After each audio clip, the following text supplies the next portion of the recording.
the trans community is a vibrant and it's a fantastic place, but it's also burdened by a lot of trauma and grief.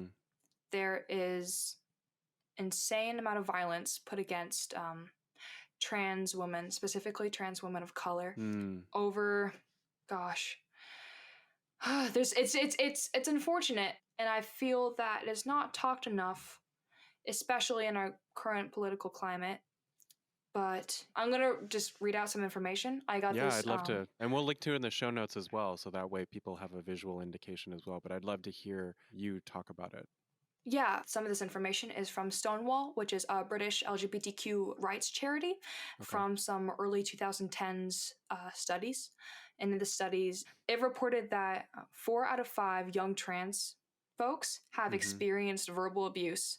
1/4 out of young trans folks have attempted suicide, and 9 out of 10 young trans people have thought about it. Wow. Which is just insane. That's insane to me. Them.us reported that at least 350 trans people were killed globally in 2020. And majority of those folks were people of color or sex workers.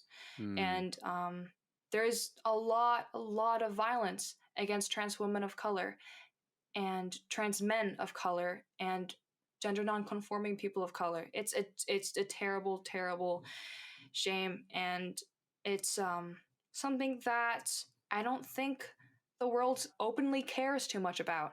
And I wish they did, because I think over 45 of those people died in the US this year, a handful of them in New York. It's just such a shame. And like the youngest one was like 15 or 17.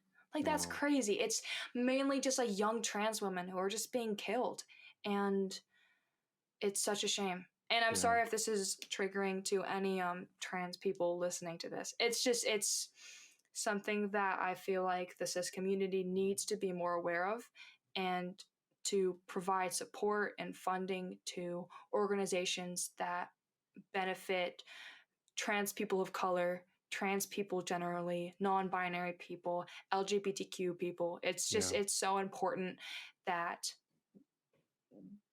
there are safe places for trans women of color